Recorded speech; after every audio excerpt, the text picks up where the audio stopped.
അസ്സലാമു അലൈക്കും വറഹ്മത്തുള്ളാഹി വബറകാതുഹു.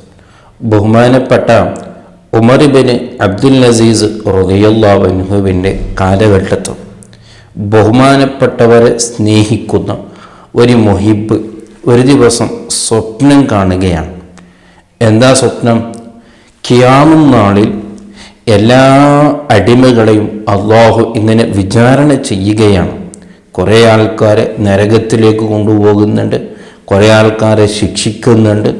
വല്ലാത്ത ഭയാനകമായ ഒരു കാഴ്ചയാണ്, വല്ലാത്തൊരു സ്വപ്നമാണ് അദ്ദേഹം കാണുന്നത്. ആ കൂട്ടത്തിലാണ് ഓരോരുത്തരും വിചാരണ ചെയ്യുന്ന കൂട്ടത്തിൽ ബഹുമാനപ്പെട്ട ഉമർ ഇബ്നു അബ്ദുൽ അസീസ് റളിയല്ലാഹു അൻഹുവിനെയും അവിടെ നിന്ന് വിചാരണ ചെയ്യുകയാണ് അല്ലാഹു സുബ്ഹാനഹു വ തആല.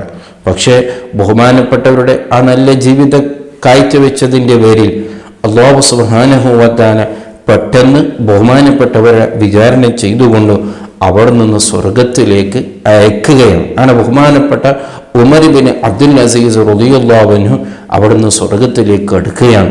ഇതായിരുന്നു സ്വപ്നം. ഇത് അവിടുത്തെ മുഹിബ് ഒരു അന്യായി കണ്ടപ്പോൾ വല്ലാത്ത സന്തോഷമായി. കാരണം നമ്മുടെ അമീറുൽ മുഅ്മിനീൻ ബഹുമാനപ്പെട്ടവർ സ്വർഗത്തിലേക്ക് കടക്കുന്ന ഒരു കാഴ്ച സ്വപ്നത്തിൽ കൂടെ അള്ളാഹു എനിക്ക് കാണിച്ചു തന്നുവല്ലോ എന്നുള്ള ആ സന്തോഷത്തോടുകൂടെ ബഹുമാനപ്പെട്ട ഉമർ ഇബ്നു അബ്ദുൽ അസീസ് റളിയല്ലാഹു അൻഹുവിൻ്റെ അരികിൽ വന്നുകൊണ്ട് പിറ്റേ ദിവസം അദ്ദേഹം ഈ കാര്യങ്ങളൊക്കെ പറയാണ്. ഞാൻ ഇന്നലത്തെ രാത്രി ഒരു സ്വപ്നം കണ്ടു. എന്താണ് സ്വപ്നം? അതേ ഖിയാമത്ത് നാളിൽ ആൾക്കാരൊക്കെയും വിചാരണ ചെയ്യുന്നൊരു സ്വപ്നമാണ്.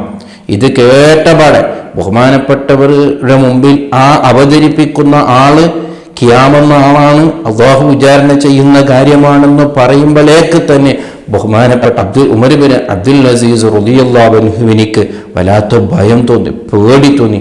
അങ്ങനെയാണ് ബഹുമാനപ്പെട്ടവർ വല്ലാത്ത അല്ലാഹുവിനെ ഭയം ജീവിച്ച ഒരാളായിരുന്നു. അങ്ങനെ ആ കാര്യങ്ങളൊക്കെ പറഞ്ഞിട്ട് പിന്നീട് അദ്ദേഹം പറയാൻ തുടങ്ങി, അതെ നിങ്ങളെയും അല്ലാഹു വിചാരണ ചെയ്യുന്ന സംഭവം, നിങ്ങളെയും ആ ആഖിറത്തിൽ അല്ലാഹുവിൻ്റെ മുമ്പിൽ കൊണ്ടുവരുന്നതും വിചാരണ ചെയ്യുന്നതൊക്കെ ഞാൻ കണ്ടു എന്ന് പറയുന്ന താമസം ബഹുമാനപ്പെട്ടവർ ഒറ്റ ഒരു വിളി അട്ടഹാസം അട്ടഹാസിച്ചുകൊണ്ട് അവിടെ നിന്ന് ബോധരഹിതനായി അവിടെ നിന്ന് വീഴുകയാണ്. അതിൻ്റെ അപ്പുറം എന്താണെന്നും അവിടുന്ന് ബഹുമാനപ്പെട്ടവരെ കേൾക്കാനുള്ള താമസം, ആ ശക്തി ബഹുമാനപ്പെട്ടവർക്ക് ഉണ്ടായില്ല. അതിൻ്റെ ശേഷം ഈ മനുഷ്യൻ പറയുന്നുണ്ട്, നിങ്ങൾ അങ്ങനൊന്നും ഭയപ്പെടേണ്ടതില്ല, നിങ്ങളെ നല്ല രീതിയിലാണ് ഞാൻ കണ്ടുകിട്ടുള്ളത്, നിങ്ങളെ സ്വർഗത്തിലേക്ക് കൊണ്ടുപോകുന്ന അവസ്ഥയിലാണ് കണ്ടത്, നിങ്ങളൊന്ന് കുറേ നേരം റബ്ബ് വിചാരണ ചെയ്തൊന്നും ഞാൻ കണ്ടിട്ടില്ല, നിങ്ങൾ എന്തിനാണ് ഇങ്ങനെ ഭയപ്പെടുന്നത്? അതൊന്നും കേൾക്കാൻ തയ്യാറായില്ല. എൻ്റെ റബ്ബ് അവൻ്റെ മുമ്പിൽ നിർത്തുവല്ലോ, എൻ്റെ റബ്ബ് അവൻ എന്നോട് ഒരു നിമിഷമെങ്കിലും എന്നോട് ചോദ്യം ചെയ്യുമല്ലോ എന്ന് കേട്ടപാട് അവിടുന്ന് ഉമർ ഇബ്നു അബ്ദുൽ അസീസ് റളിയല്ലാഹു അൻഹു ഭയപ്പെടുകയാണ്. അവിടുന്ന് വല്ലാത്ത കരച്ചിലാണ്, വല്ലാത്തൊരു അവസ്ഥയിലേക്ക് ബഹുമാനപ്പെട്ടവർ എത്തിപ്പെടുകയാണ്. നോക്ക്, എന്താണ് ഈ സംഭവം നമ്മെ ഓർമ്മപ്പെടുത്തുന്നത്?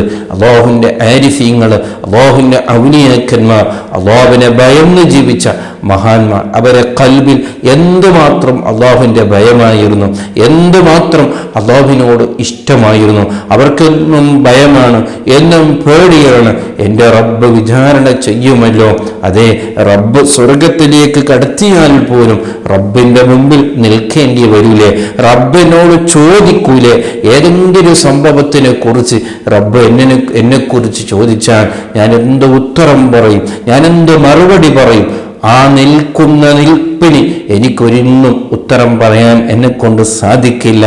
അവിടെ എന്നെക്കൊണ്ട് നിൽക്കാൻ ആദിനിക്കുള്ള ധൈര്യം എനിക്കില്ല എന്നുള്ള ആ ഈമാനാണ്, ആ ഭയമാണ് ബഹുമാനപ്പെട്ട ഉമർ ഇബ്നു അബ്ദുൽ അസീസ് റളിയല്ലാഹു അൻഹുവിന് ഉണ്ടായിട്ടുള്ളത്.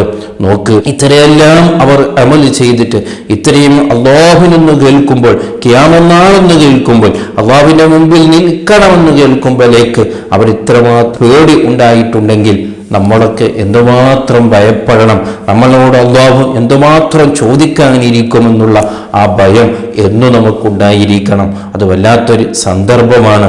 ആ ഭയമാണ് ഒരു ഈമാൻ, ഒരു മുഅ്മിനിക്ക് ഉണ്ടാകേണ്ടത്. അല്ലാഹു സുബ്ഹാനഹു വ തആല നമ്മുടെ വിചാരണയ്ക്ക് അല്ലാഹു എളുപ്പത്തിലാക്കി തരുമാറാവട്ടെ.